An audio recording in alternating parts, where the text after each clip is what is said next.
It's time now for Crosshairs on Real Estate, brought to you by the real estate company Treasure Coast.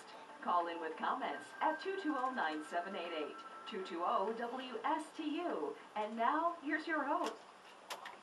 Good morning, this is Jim Wiex with Crosshairs on Real Estate. Now those of you that have been listening to us know that this is not your typical cookie cutter real estate program.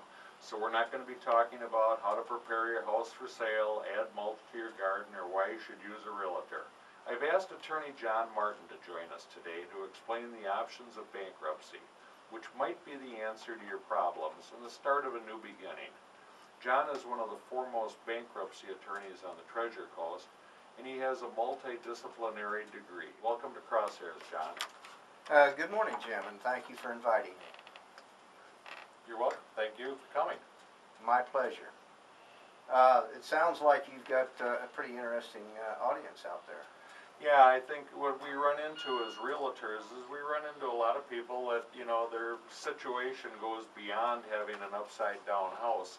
Probably the biggest question that people ask me is, what exactly is the difference between, say, a Chapter 7 and a Chapter 13 bankruptcy?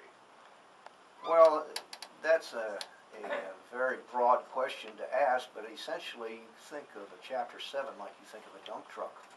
You essentially load everything you own and everyone you owe into the truck. Then you're allowed to take certain things out that you're allowed to keep, depending on whether you continue to retain your home or not. If you surrender your home because you're so far upside down it's an impossibility for you to be able to salvage it, you can salvage probably just about everything you own.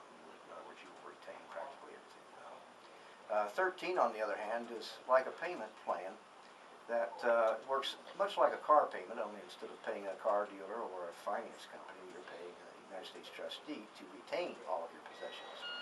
So the misconception that bankruptcy will leave you destitute in the street with a cardboard box is a little bit overstated. The real key is full disclosure when you're going into the bankruptcy court. If you cooperate and play by the rules, you should have no problem with that type whatsoever. Financing is not out of the question just because you file bankruptcy. There are firms that offer specialized financing for people who have had the misfortune of bankruptcy. Obviously you're not going to be financing at the prevailing lowest rate that you see advertised on television. One particular lender, in fact, has a subsidiary dedicated to especially consumers that are currently in Chapter 7 bankruptcy. Bankruptcy is not a cure-all, but it certainly is a viable tool to help these people get out from under and to restart their lives with a result that they can live with.